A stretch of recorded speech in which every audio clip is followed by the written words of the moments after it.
So we're back again with yet again another episode of The Legend of Zelda: The Wind Waker HD. In the last episode, we made our way all the way to Ganon's tower and defeated Puppet Ganon. 3 crazy phases from one crazy man. In this episode, it's gonna be quite the acknowledgement because I will not, unfortunately, be including the finale in this episode, but I will be going over every single figurine in the game and how to get them and yada yada. I know that I've probably already reiterated like 10 times of how to get them, but this is to conclude and introduce everything and the reward that you get for doing all of this. So let's go ahead and make our way gradually to Forest Haven.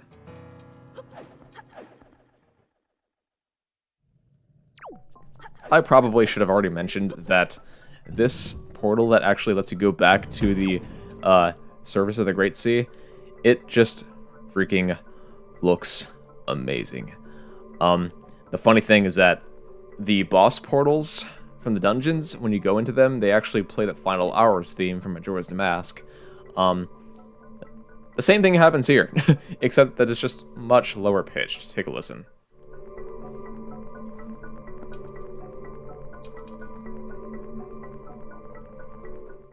Yep, and even the King of Red Lions is like starting to get tired of me just talking, but anyway, let's go ahead and do this.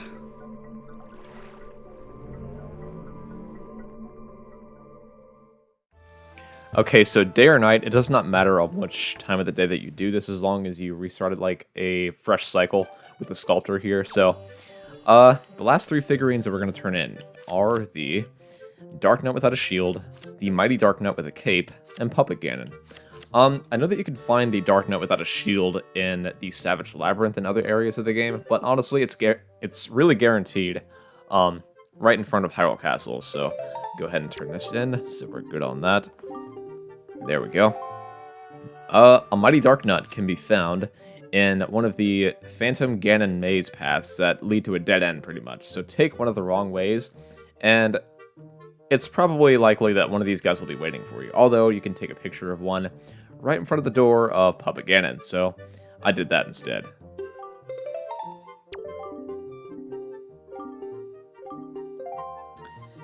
Alright, finally Puppet Ganon. You want to get a photo of him in puppet form, because spider form and snake form will not work, so make sure that you get a picture of him in this form, and do not save the game if you've already beaten him and did not get this picture. So be very careful on that. He is missable, so just wanted to point that out. And yep, that is the final figurine that we're going to turn in. So let's go ahead and go outside and play the Sun Song twice.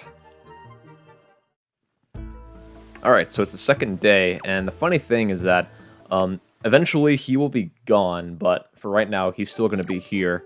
And he's just going to let us know that our request has been fulfilled and that we've gotten everything. Alright, so let's go over all of it. We're going to start with the ocean room now, so let's head on in. Okay, so to start off, Tetra is a missable figurine. So in this segment of the game, after your second visit to Forsaken Fortress, she will be walking around with you around Hyrule Castle. So when you get a picture of her, she is missable, by the way, you get a picture of her figurine of every single pirate there is known to man. You get Gonzo and everybody else. You have Nico, and you have this one who looks like Professor Egad from Luigi's Mansion. It's kind of funny, but anyway.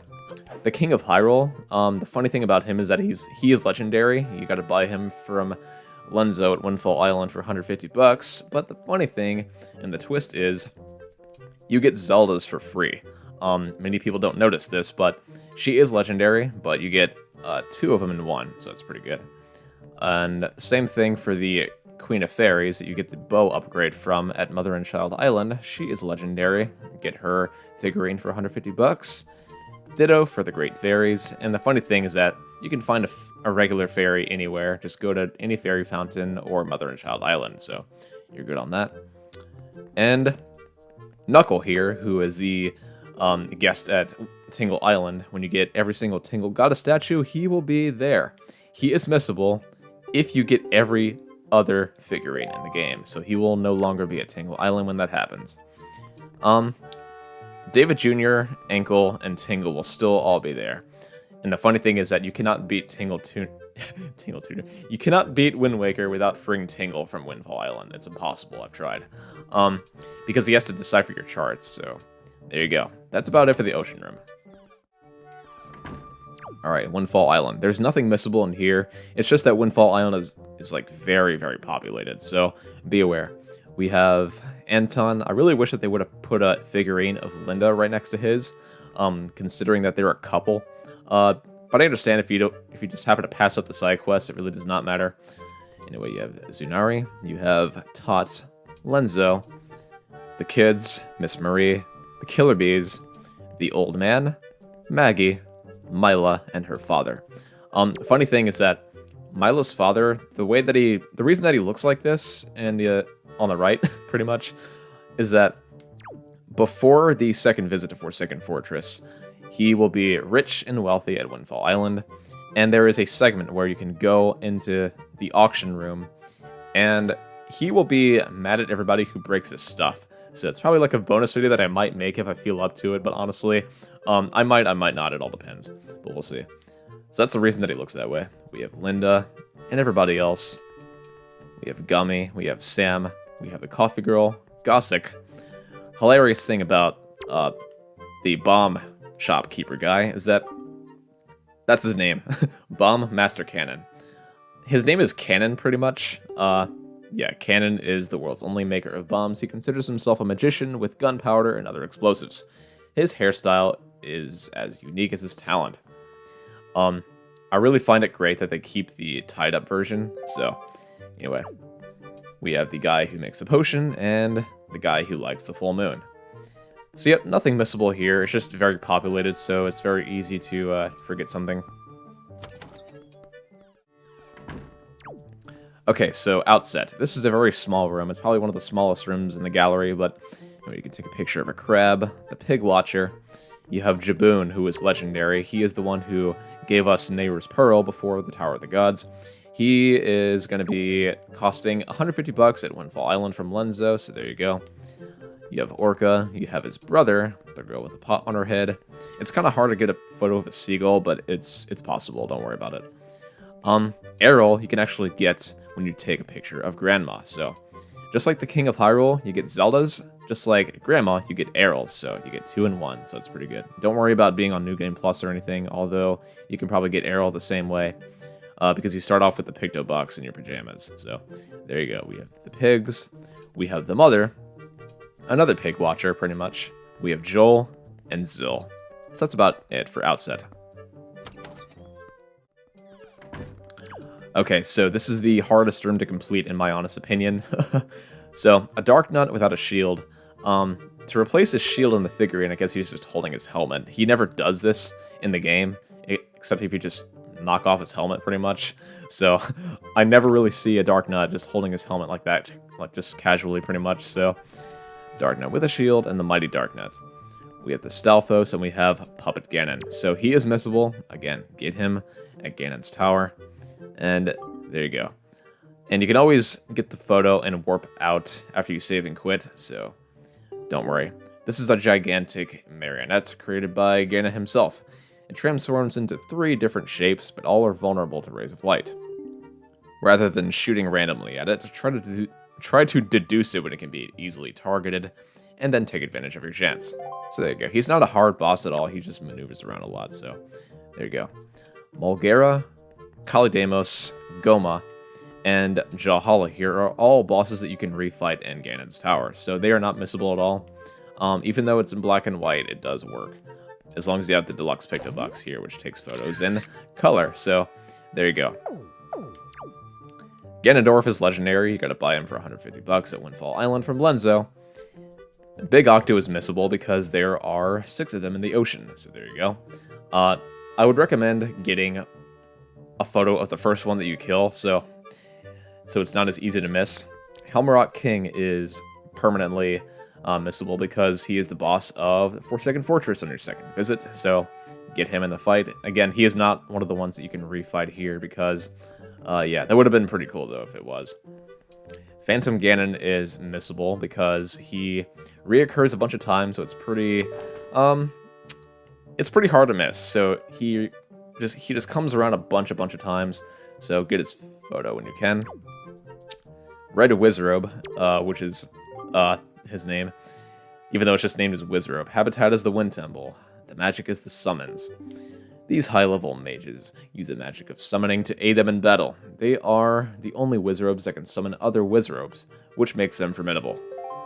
Yep, so get his photo in the Wind Temple.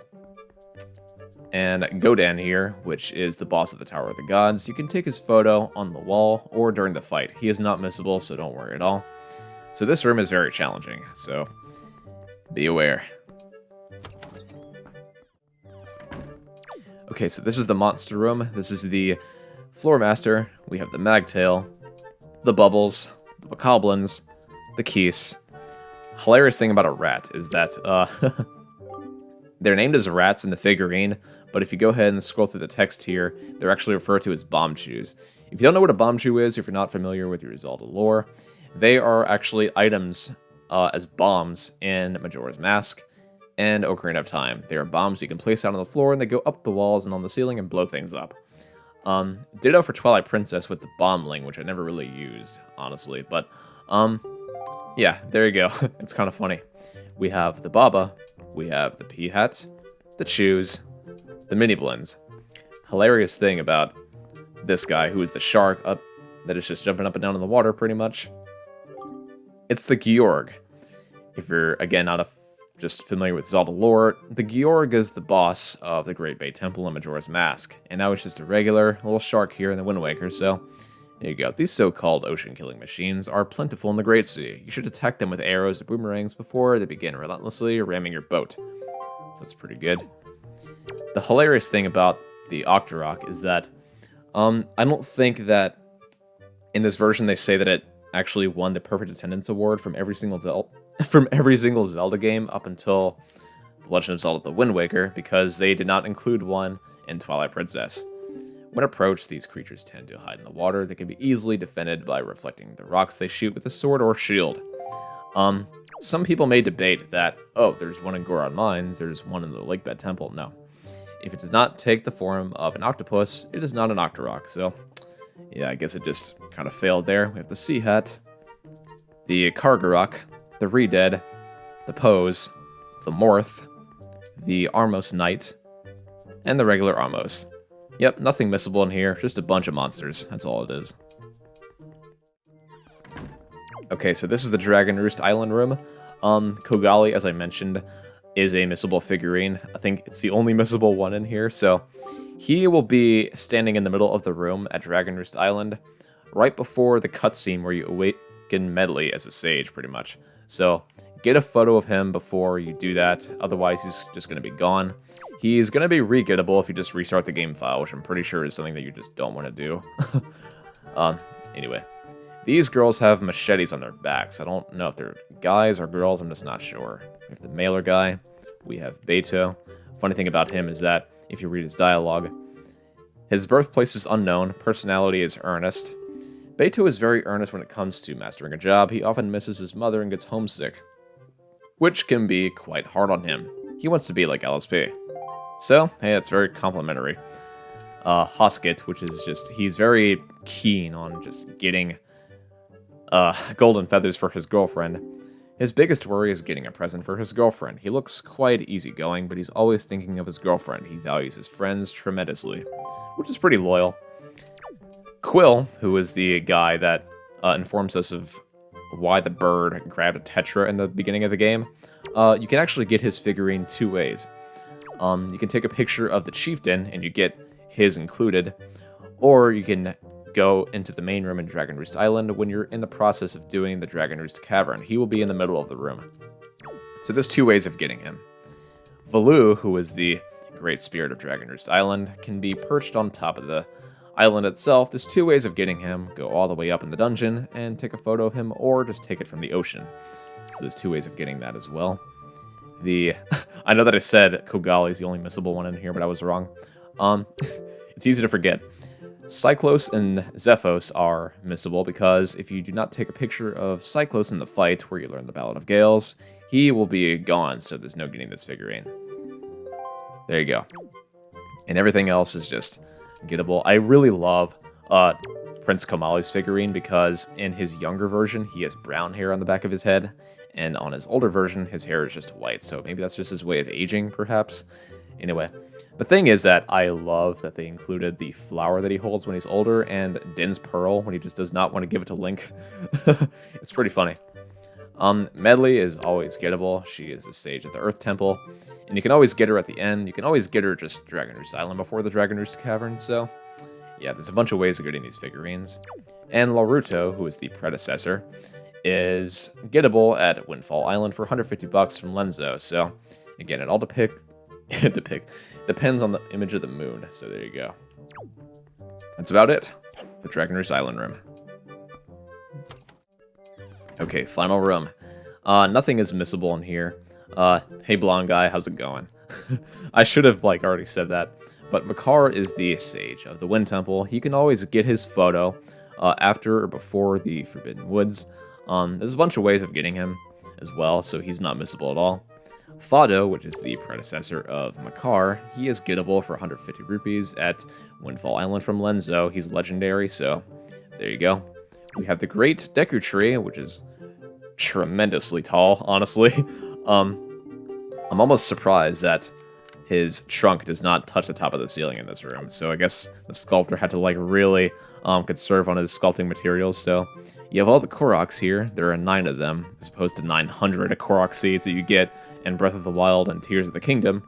It's pretty funny, but hey, these guys are pretty much found in the side quest where you water all the trees, and there you go. I would recommend doing that while you're getting photos of these guys, so you don't have to do double duty pretty much. Hilarious thing about the sculptor is this. Karlov, the sculptor, his birthplace is unknown. His occupation is the gallery master. With unmatched talent, he is the world's greatest sculptor. It's said the reason that he won't let anyone watch him sculpt is because he does so in his underwear. In his underwear. So the whole reason that we have what we have right now is because of a guy who does things in his underpants. Yep. Yeah, it's just freaking great. Lately, his club has been losing membership because he has not done anything cool with it, but as long as LSP hangs around, everything will be alright. So, thanks for using me again, man. And we have this guy as well. Yeah, that's about it. But there is an award that you get from this, so let's go ahead and leave and come back and see what happens. Karloff the sculptor is gone. Anyway, let's go ahead and talk to him and see what he has to say. That manager guy is gone, you know? Yeah, he left one last figurine and took off somewhere. I have no idea where. He left your figurine in the vast ocean room right over there. I have made every last figurine this world could possibly desire from me. I have set out into the world in search of new inspiration to guide my hands. That's what was written here. So I guess this means you're the new master of the Nintendo Gallery, aren't you? Looks like you'll be with us for a long, long time. Well, I'll be counting on you, buddy. I'll be here every day. That's pretty freaking great. Now, let's go and see the reward that we get for doing all of this.